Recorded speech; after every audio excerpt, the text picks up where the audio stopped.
enjoyment of pain and suffering to other people so that you can support your belief in a God as a form of mind possession. Here we have people who are uploading videos on the internet saying that they praise God for answering their prayers after, in this case specifically, I'm referring to a video on YouTube where a lady uploaded a video saying that God answered her prayer after just one day of fasting and praying, and that he rattled the atheists in Japan.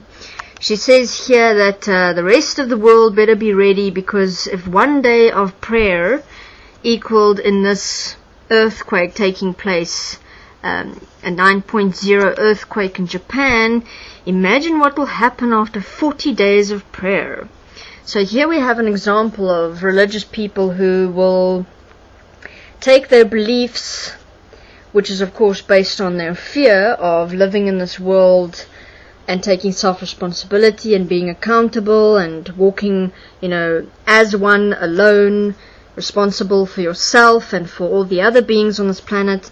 Everybody who fears that and fears taking that step into the unknown of supporting oneself unconditionally and becoming aware of your participation in the world and how you are responsible for yourself, everybody who fears that turns to religion. And by then taking that religion a step further and actually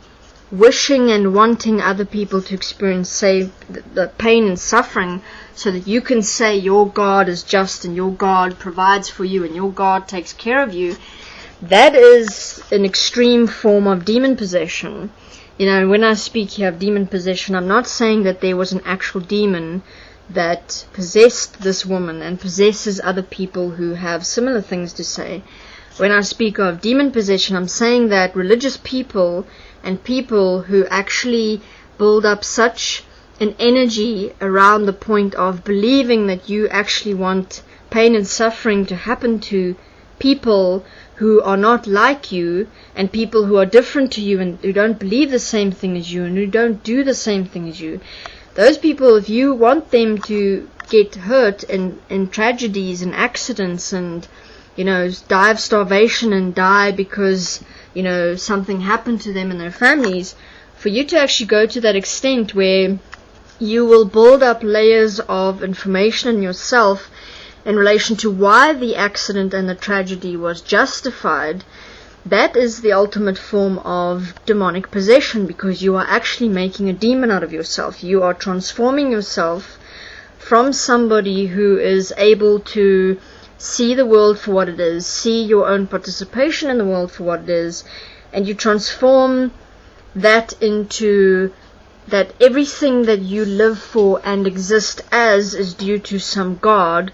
and that you have the power and the capability to, due to some form of fasting and prayer, to be able to cause actual earthquakes that harm millions, and to then go and on top of that possess yourself into such a demonic state that you go and declare to the entire world on the internet in the forms of writing and declarations and videos to actually go and confess that you actually wanted harm to come to these people because they are not like you and you do not agree with their lifestyle. That is demonic, and that is you accepting and allowing yourself to embrace the demonic nature of yourself as vengeance, as hatefulness, as deceitfulness, simply because you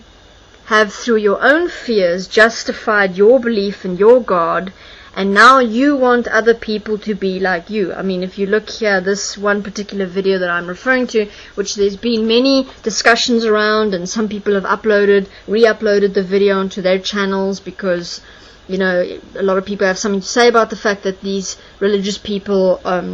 actually can make such statements, and they've been forced to take the videos down due to copyright and all that. But there's many discussions going around the arrogance of religious people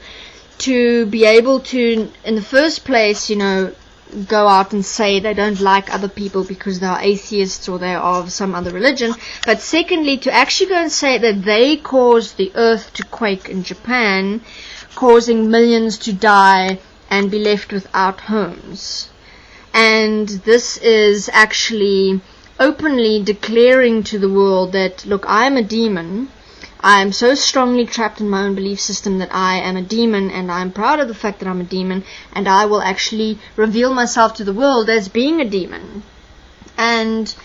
you know, the more we accept and allow religious people to make such declaration of murder and murderous intent, in the energetic form of demonic possession, we as the rest of the world need to start paying attention to religious people who abuse in the name of their God, and that they will actually claim that they can hate and wish for harmful actions to others in the name of some form of a God. You know, if I uploaded a video saying, I wish my neighbor who is an atheist to die some horrible death, and I'm going to cause his death and the death of his family by some means, I would be arrested. I mean, it would be within minutes of the video going live, I would be arrested, because I'm plotting the murder of another person. But here we have religious people being allowed to upload videos where they claim that they are responsible for killing millions of people. So where is the accountability? You know, where do the authorities draw the line between somebody, I mean, do we take this person seriously or not? This lady is, for example, claiming that because she prayed for a day, she was able to kill millions in an earthquake. When does she not get held accountable for that? I mean, by us saying, you know, we hold on to the idea of the God, but we're not going to hold her accountable for the fact that she can actually say such ugly things about people and actually wish people harm. Because by allowing religious people to make such statements, we are saying it's okay, you can do and say what you want to. And how does that not open the door for religious fanatics to start actually harming each other? I mean, this is the first form of religious fanaticism where people will take natural events that are occurring and say, oh, I did that because of prayer. But what stops such a person from actually making decisions where they feel they can start doing things to harm others and they can get away with it because they are believing in a God? So here we have perfect examples of mind possession due to the starting point, which, remember, it always comes down to the starting point of the actual fear that these people experience, and that they will take their fear to such an extent where they will try and empower themselves by making themselves seem more, by taking events that are happening in the world and transforming that into actual events that they had control over. Thank you very much.